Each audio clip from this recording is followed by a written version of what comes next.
हमने देखा कि एक्सपेंसेस और एसेट किसे कहते हैं। आज हम देखेंगे रेवेन्यू क्या होता है, कैपिटल और लायबिलिटी की कंसेप्ट भी समझने वाले हैं।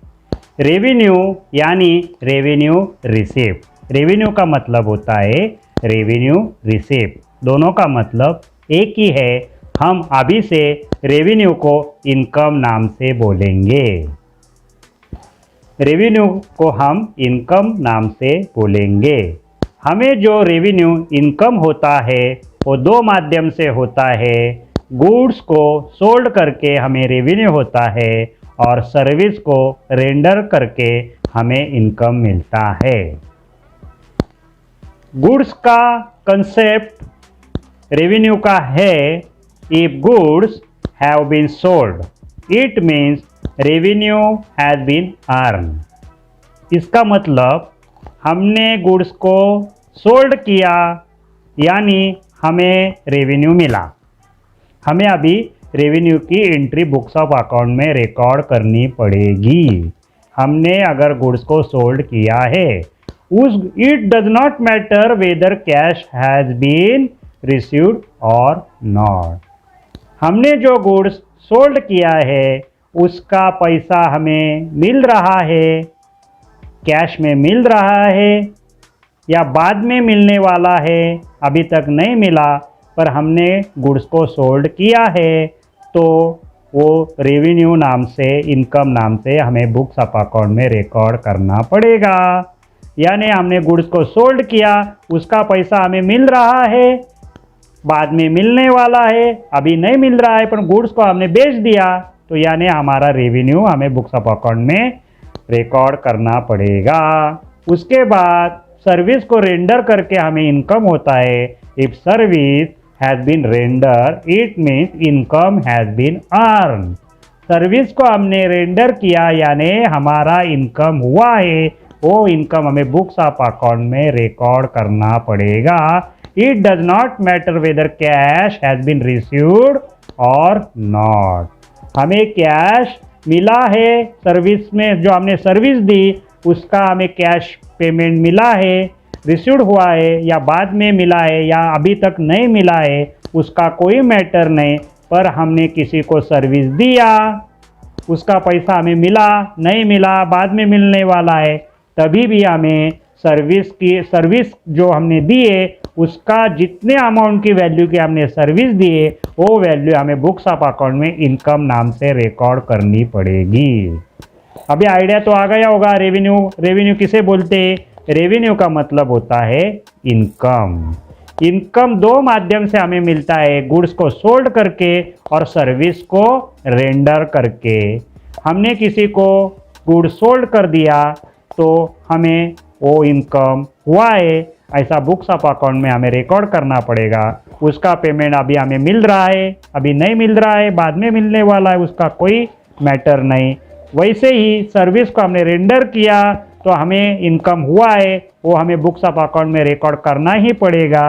उसका पेमेंट हमें मिल रहा है, सर्विस दिया हुआ उसका पेमेंट हमें मिल रहा है, बाद में मिलने वाला अभी तक नहीं मिला है, तो भी हमें सर्विस का जो सर्विस दे के जो हमने इनकम की जो वैल्यू थी वो वैल्यू हमें बुक्स ऑफ अकाउंट में रिकॉर्ड करनी पड़ेगी।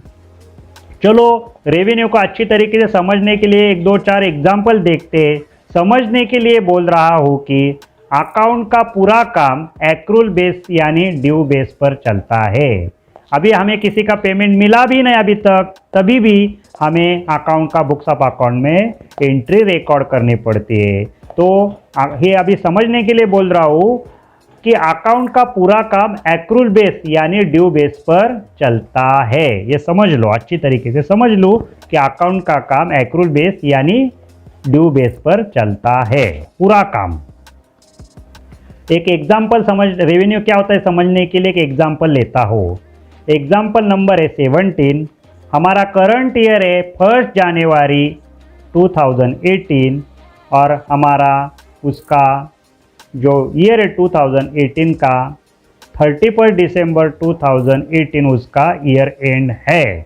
जो अभी 12 महीने का जो करंट ईयर है 1 जनवरी से 31 दिसंबर में, वो ईयर में हमने क्या किया, goods have been sold during year यानी करंट ईयर 2018 में हमने गुड्स को सोल्ड किया है। कैश में हमने राम को 30,000 का गुड्स सोल्ड किया है, शाम को 40,000 का सोल्ड किया है, मोहन को 60,000 का हमने कैश बेसिस पे गुड्स सोल्ड किया है। टोटल हमें 1,30,000 का कैश में हमने गुड्स सोल्ड किया है, यानी हमें गुड्स सोल्ड करके कैश 1,30,000 रुपये हमारे पास जमा हुआ है। और हमने x और y को क्रेडिट बेसिस पे x को 25,000 का गुड्स और y को 35,000 का गुड्स यानी टोटल 60,000 का गुड्स हमने क्रेडिट बेसिस पे सोल्ड किया है। हमारा एक शॉप है, हमारे शॉप में बहुत सारे मोबाइल है, तो वो मोबाइल में राम को हमने 30,000 का, शाम को हमने 40,000 का और मोहन को हमने 60,000 का कैश में मोबाइल बेचा, उसका हमें पेमेंट मिला। पर हमने x और y को दो मोबाइल बेचे, x को 25,000 का एक मोबाइल और y को 35,000 का एक मोबाइल बेचा, उसका पेमेंट हमें अभी तक मिला नहीं, उसकी वैल्यू है 60,000। तो अभी अकाउंट बोल रहा है कैलकुलेट टोटल रेवेन्यू, कितना हुआ बुक्स ऑफ अकाउंट में, आप कितना एंट्री रिकॉर्ड करेंगे रेवेन्यू का। तो देखिए उसका solution, goods sold by cash, cash में कितना मोबाइल बेचा हमने, सोल्ड कितना किया गुड्स हमने 1,30,000 का, और goods sold by credit, credit पे कितना बेचा 60,000 का, टोटल रेवेन्यू हमारा हुआ 1,90,000। देखिए हमें यहाँ कैश मिला है और x और y से अभी तक पेमेंट मिला नहीं, तभी भी हमने टोटल रेवेन्यू 1,90,000 का बुक्स ऑफ अकाउंट में हमें रिकॉर्ड करना पड़ेगा। उसके बाद और एक एग्जाम्पल समझने का प्रयत्न करते हैं, और एक एग्जाम्पल के माध्यम से रेवेन्यू क्या होता है अच्छी तरीके से समझने का प्रयत्न करते हैं। हमारा कंपनी का नाम है श्रीराम कंपनी, हमारी जो कंपनी है उसका नाम है श्रीराम कंपनी। उसमें उसका नेचर ऑफ सर्विस क्या है, सर्विसेज एजुकेशन। वो कंपनी जो है श्रीराम कंपनी, ये एजुकेशन का काम करती है, बच्चे को पढ़ाने का काम हमारी कंपनी करती है। हमारा जो ईयर एक ड्यूरिंग ईयर 1 जनवरी 2018 और 31 दिसंबर उसका ईयर एंड डेट 2018, वो ईयर में हमने क्या किया, स्टूडेंट थे हमारे, received fees bye cash after course, हमें ABCD जो स्टूडेंट थे हमारे उनको एडमिट किया, उनका हमने कोर्स कंप्लीट किया और उसका फ़ी हमें मिला। A से हमें 12,000 रुपये फ़ी मिला, B से हमें 18,000 रुपये फ़ी मिला, C से हमें 20,000 रुपये फ़ी मिला और D से हमें 25,000 रुपये फ़ी रिसीव्ड हुआ। देखिए श्रीराम कंपनी हमारी एजुकेशन फर्म है, उसने हमने 2018 में 4 बच्चों का कोर्स लिया, वो चारों बच्चों ने कोर्स कंप्लीट होने के बाद हमें कैश, हमारा फ़ी का जो कैश था, फ़ी थी वो कैश में हमें जमा किया, हमारे पास उन्होंने फ़ी का पैसा पेमेंट कैश में जमा किया। A ने 12,000 रुपये जमा किया, B ने 18,000 रुपये, C ने 20,000 रुपये और D ने 25,000 रुपये। Calculate revenue fees during year 2018। 2018 में हमारा रेवेन्यू यानी इनकम कितना हुआ, B solution. Total fees received by cash after course, course complete होने के बाद हमें 12,000, 18,000, 20,000 और 25,000 ABCD जो हमारे 4 स्टूडेंट थे उनको हमने जो कोर्स उनका कंप्लीट किया, उन्होंने हमें पैसा हमारा फ़ी का कैश में जमा किया, उसका टोटल बन गया 75,000। ये हमारा इनकम हुआ है, उसको हमें बुक्स ऑफ अकाउंट में रिकॉर्ड करना पड़ेगा। अगर हम टैली प्राइम सॉफ्टवेयर में काम करेंगे तो ये एंट्री रेवेन्यू क्या होता है उसकी आइडिया हमें आ जाएंगी। अभी रेवेन्यू की कौन सी एंट्री कैसे रिकॉर्ड करने की, अभी जो एग्जांपल हम देख रहे हैं उससे हमें आगे जाके बहुत सारी मदद मिलने वाली है। चलो और एक एग्जांपल देखते हैं, एग्जांपल नंबर 19। हमारी श्रीराम कंपनी है, उसका जो करंट ईयर है 2018, 1 जनवरी 18 से 31 दिसंबर 18, जो 12 महीने में हमारा जो एजुकेशन फर्म है उसमें हमने स्टूडेंट थे हमारे ABCDE, हमारे पास 5 स्टूडेंट थे।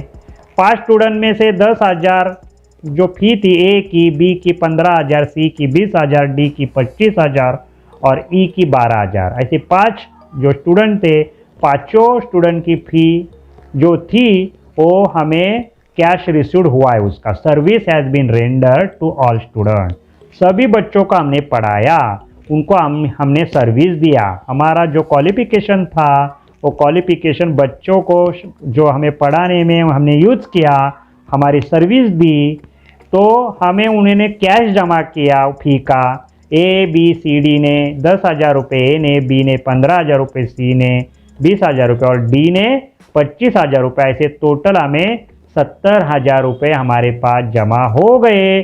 स्टूडेंट ई जो था, E payment has not been received, E का फी हमें मिला नहीं। हमारे पास 5 स्टूडेंट आ गए, उनको हमने एडमिट किया और 5 ही बच्चों को हमने पढ़ाया, उनको सर्विस दिया। उसके बाद ABCD जो 4 स्टूडेंट थे उन्होंने हमें फ़ी का पैसा जमा किया, पर ई जो था उन्होंने हमें फ़ी का पैसा जमा किया नहीं। अभी हमें रेवेन्यू कितना हुआ, कैलकुलेट रेवेन्यू ड्यूरिंग ईयर 2018 में हमारा रेवेन्यू कितना हुआ, हमारे बुक्स ऑफ अकाउंट में कितना रेवेन्यू रिकॉर्ड करना पड़ेगा। तो उसका सॉल्यूशन है cash received of students fees. कितना मिला हमें कैश, 70,000। ABCD जो थे उनकी टोटल फी मिली हमें 70,000। Payment not received from each fee, each की फी हमें मिली नहीं। ई नाम का जो लड़का था उसका फी, स्टूडेंट था, उसका फी हमें मिला नहीं, वो उसकी वैल्यू थी 12,000। टोटल रेवेन्यू ड्यूरिंग ईयर 2018 में हमें 82,000 बुक्स ऑफ अकाउंट में रिकॉर्ड करना पड़ेगा। हमें फ़ी अभी हमने सर्विस को रेंडर किया है पर हमें अभी फ़ी मिली उसका कोई मैटर नहीं, पर टोटल जितने वैल्यू की हमने सर्विस रेंडर किए वो टोटल वैल्यू रेवेन्यू यानी इनकम नाम से हमें बुक्स ऑफ अकाउंट में रिकॉर्ड करनी पड़ती है।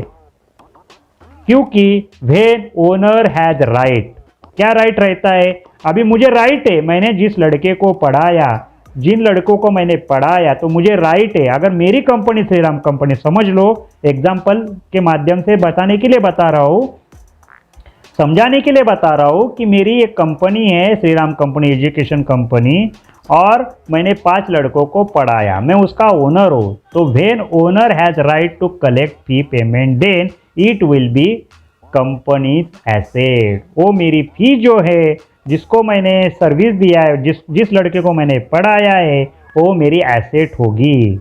अभी एसेट की कंसेप्ट क्या है हमें ऑलरेडी मालूम है, हमने इसके पहले के वीडियो में एसेट क्या होता है उसका कंसेप्ट अच्छी तरीके से समझ लिया है। हमें फ्यूचर में बेनिफिट मिलने वाला है, फ्यूचर में हमें पेमेंट मिलने वाला है इससे, revenue fees due but not received, it called accrued fee, उसे बोलते हैं एक्रूड फी। 12,000 हमारी एसेट बनेंगी क्योंकि वो बाद में मुझे राइट है उसे फी लेने का, क्योंकि मैंने उसको पढ़ाया है। यानी हम कोई भी एंट्री करेंगे तो लड़के के नाम नहीं डालेंगे बुक्स ऑफ अकाउंट में, हम क्या नाम डालेंगे, एक्रूड फी। जितने भी लड़कों को हमने पढ़ाया है, अगर वो लड़के हमें पेमेंट नहीं दे रहे तो उनकी जितने भी हमारे स्टूडेंट है उसकी टोटल हम एक्रूड फी के सामने एसेट में हम रिकॉर्ड करेंगे। इतना तो आइडिया आ गया। चलो और एक एग्जांपल देखते हैं, और क्लियर हो जाएगा। एग्जांपल नंबर 20, हमारी श्रीराम कंपनी है, हमारा जो करंट ईयर है 2018, 1 जनवरी 2018 और उसका ईयर एंड है 31 दिसंबर 2018। हमारे पास स्टूडेंट आ गए ABCDEF, 5 स्टूडेंट, हमारे 6 स्टूडेंट हमने एडमिट किए, हमारे स्टूडेंट थे। Service has been rendered to all student, सभी जो 6 लड़के थे 6 लड़के को हमने पढ़ाया। अभी क्या हो गया, कैश मिला हमें। ABCD जो 4 लड़के थे, स्टूडेंट थे, लड़के यानी स्टूडेंट, उन्होंने हमें पैसा जमा किया। ए ने 20,000 रुपये, बी ने 30,000 रुपये, सी ने 35,000 रुपये और डी ने 45,000 रुपये टोटल, हमें 1,30,000 रुपये 4 स्टूडेंट ने कैश में हमारा फी का पैसा जमा किया। स्टूडेंट ई एंड एफ, ई की फी थी 20,000 रुपये और एफ की फी थी 15,000 रुपये। Payment has not been received, वो दो जो लड़के थे स्टूडेंट थे उन्होंने हमें फी जमा की नहीं। वो बोले सर हम बाद में जब नया कोर्स शुरू करेंगे तब हम आपकी फ़ी देंगे, अभी तो हम नहीं दे सकते। मैंने बोला ठीक है, हमारी पहचान है, आप बाद में मेरे यहाँ कोर्स करने वाले तो बाद में दे दो। यानी ई और एफ ने हमें पेमेंट, हमारी फ़ी का पेमेंट जमा किया नहीं, हमें फ़ी मिला नहीं। अभी हमें बताने का है कैलकुलेट रेवेन्यू ड्यूरिंग ईयर 2018।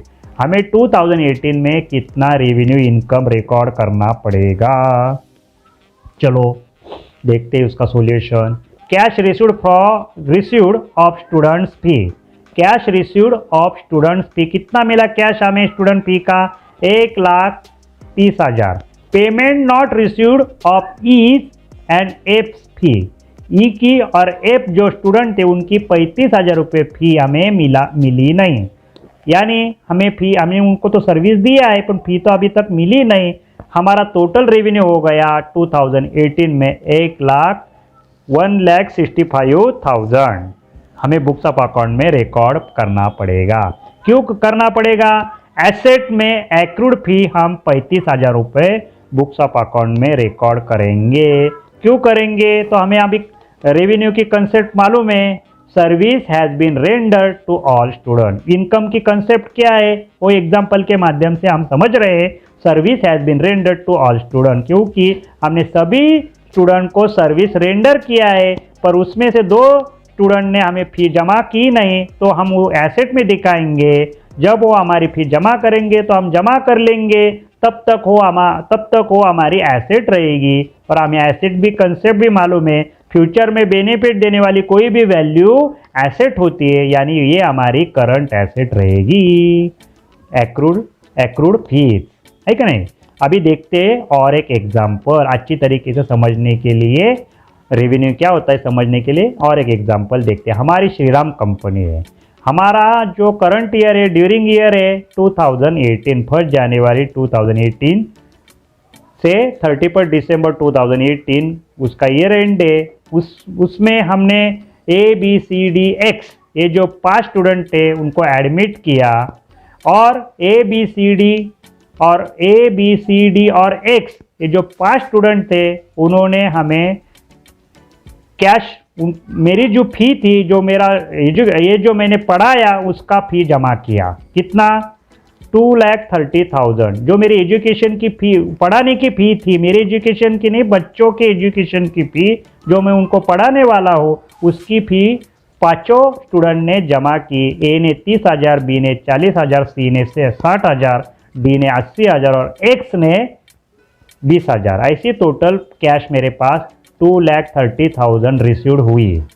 अभी देखिए course has been completed of ABCD student. जो 5 स्टूडेंट थे उसमें से ABCD वो 4 लड़कों का कोर्स कंप्लीट हो गया।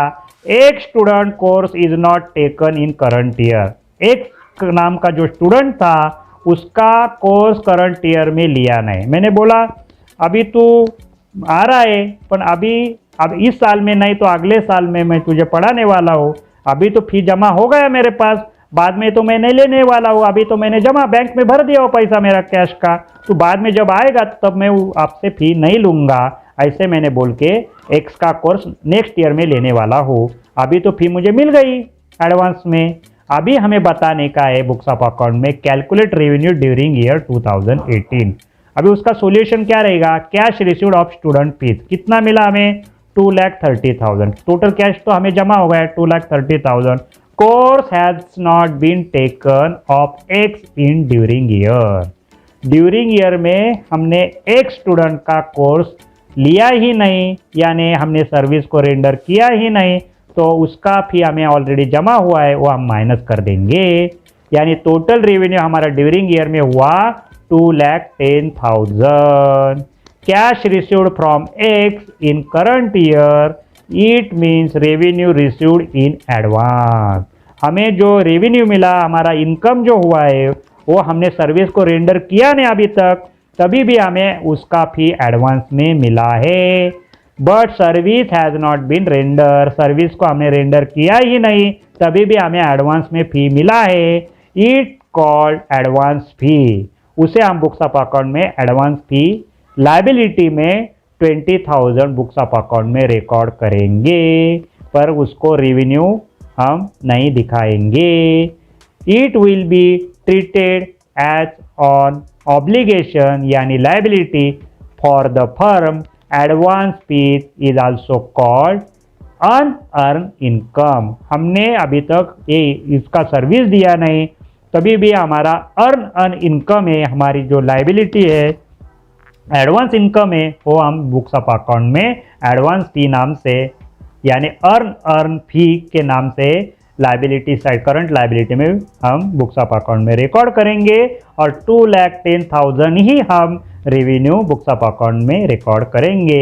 जब हम वो लड़के को सर्विस देंगे तभी हम वो इनकम बुक्स ऑफ अकाउंट में रिकॉर्ड करेंगे, क्योंकि लड़के को अभी राइट है कि सर मैंने आपको तो फी दिया है तो आपको हमें पढ़ाना ही पड़ेगा, यानी वो हमारी क्या हो गई, अगर हम उसको नहीं पढ़ाएंगे तो हमें वो 20,000 रुपये उसको रिफंड करने पड़ेंगे, रिटर्न करने पड़ेंगे।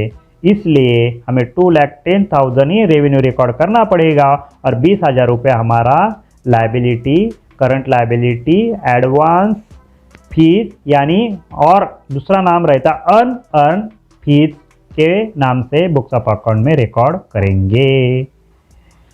देखिए, कोई हमें पूछेगा कि रेवेन्यू क्या होता है, अभी बताओ रेवेन्यू क्या होता है, तो सर्विस को रेंडर करना रेवेन्यू होता है। एक कंसेप्ट अच्छी तरीके से हमें समझनी है।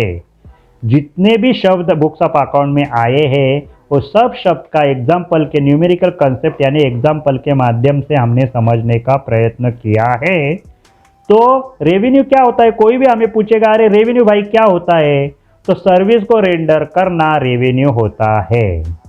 पैसा मिला या ना मिला उसका कोई मतलब नहीं, मैंने सर्विस दिया यानी मेरा रेवेन्यू बुक्स ऑफ अकाउंट में मुझे रिकॉर्ड करना पड़ेगा। एडवांस में मिला तो ये हमारा रेवेन्यू नहीं होता। हमारा कोई भी हमें एडवांस में पेमेंट जमा कर रहा है तो हमारा रेवेन्यू नहीं होता। अकाउंट को समझना बहुत ही सिंपल है, अकाउंट जो है ना उसको समझना बहुत ही सिंपल है। उसके लिए कंसेप्ट सीखो। ये जो कंसेप्ट आज तक जितने भी वर्ल्ड के कंसेप्ट हमने बताई और समझने के लिए एग्जाम्पल के माध्यम से न्यूमेरिकल कंसेप्ट में भी समझने का प्रयत्न किया, अगर वो कंसेप्ट हम सीखेंगे तो फिर हमें कोई भी परेशानी नहीं होगी बुक्स ऑफ अकाउंट में, टैली सॉफ्टवेयर में एंट्री रिकॉर्ड करने में। अभी कैपिटल एक समझ लेते और यहाँ हम आज रुकेंगे। कैपिटल क्या होता है और लायबिलिटी क्या होते हैं समझने का प्रयत्न करेंगे। समझने के लिए बता रहा हूँ कि आज हम समझने के लिए बता रहा हूँ कि अकाउंट ये डबल एंट्री सिस्टम पर काम करता है। जो अकाउंट है ना, अकाउंट वो डबल एंट्री सिस्टम पे ही काम करता है। तो डबल एंट्री क्या है, अभी कोई पूछेगा अरे डबल एंट्री पे काम करता है यानी डबल एंट्री क्या है, तो बिजनेस में क्या आया और क्या गया। बिजनेस में क्या आया और क्या गया, कोई आया तो कोई गया। माल बेचा यानी पैसा आया, माल परचेस किया यानी पैसा दिया। कोई आया कोई गया, तो दो डबल एंट्री हो गई, परचेस की एंट्री हो गई और पेमेंट की एंट्री हो गई। माल को बेचा यानी माल गया, सेल की एंट्री हो गई। सर्विस को रेंडर किया, सर्विस की एंट्री रिकॉर्ड की और उन्होंने मुझे पेमेंट दिया या बाद में देने वाला है तो उसका नाम आएगा, नहीं तो पैसा जमा किया तो पैसा जमा करेंगे। तो डबल एंट्री पे काम करते हैं हम। तो आया हुआ और गया हुआ रीजन रिकॉर्ड करना ही डबल एंट्री होती है। उसका रीजन अकाउंटेंट पूछेगा भाई यार ये 10,000 रुपये आप जमा कर रहे कैश में, तो कैश तो मेरी एसेट है, मैं एसेट में जमा कर लूंगा, बैंक में जमा कर दूंगा, पर किस लिए 10,000 रुपये आ गया, अरे हमने तो मोबाइल बेचा उसका पेमेंट है, यानी हमारा सेल में 10,000 रुपये सेल दिखाएंगे और 10,000 रुपये हम कैश इन हैंड नहीं तो बैंक में डिपॉजिट करेंगे। इतना तो आइडिया आ गया कि डबल एंट्री का आया हुआ और गया हुआ रीजन बहुत रीजन रिकॉर्ड करना ही डबल एंट्री होती है। आया हुआ और गया हुआ रीजन रिकॉर्ड करना ही डबल एंट्री होता है। अभी देखिए बैलेंस शीट है, श्रीराम कंपनी का एक बैलेंस शीट है, उसमें कैपिटल है 25 लाख, बैंक है HDFC बैंक से लोन लिया 10 लाख रुपए, कैश है 7 लाख रुपए, बिल्डिंग है 20 लाख की और मशीन है 8 लाख की। यानी हमारे पास 35,000 पेमेंट आया है और उसका हमने एसेट में डिपॉजिट किया है। कैश, बिल्डिंग और मशीन आया और गया। कानून हमें पूछता है, कानून यानी लॉ हमें पूछता है कि ये पैसा कहाँ से आया। कैपिटल में हम पैसा जमा करेंगे तो क्या होगा, हम अगर कोई ओनर पैसा जमा करेगा तो हम उसका नाम से कैपिटल जमा करेंगे, पर वो पैसा कहाँ दिखाएंगे, अगर हम कैश इन हैंड है तो कैश दिखाएंगे या नहीं तो बैंक में जमा करेंगे। यानी एसेट भी आ गई और लायबिलिटी भी आ गई। कानून हमें पूछता है कि ये पैसा कहाँ से आया और कहाँ गया। अभी कैपिटल और लायबिलिटी का कंसेप्ट समझने के बाद हम रुकने वाले हैं। Capital is the claim of owner in total asset of business. Capital क्या होता है कि ओनर का क्लेम रहता है टोटल एसेट में, उसे कैपिटल कहते हैं। और liability obligation is the claim of owner in total asset of business. Liability यानी बिजनेस के जो बाहर के जो पर्सन है, बिजनेस के बाहर के, उन्होंने अगर हमारे टोटल एसेट में उसका कोई क्लेम है ओनर को छोड़ के, liability is the claim of owner. Liability is the claim of, एक शब्द रह गया, owner in total asset. Owner को छोड़ के liability is the claim of outsider in total asset of business. Outsider शब्द चाहिए, वो ओनर हो गया, यहाँ ओनर आ गया, वो आउटसाइडर शब्द होना जरूरी है, ओनर का नहीं। ओनर को छोड़ के आउटसाइडर का क्लेम रहता है। Liability is the claim of outsider in total asset of business, उसे लायबिलिटी कहते हैं।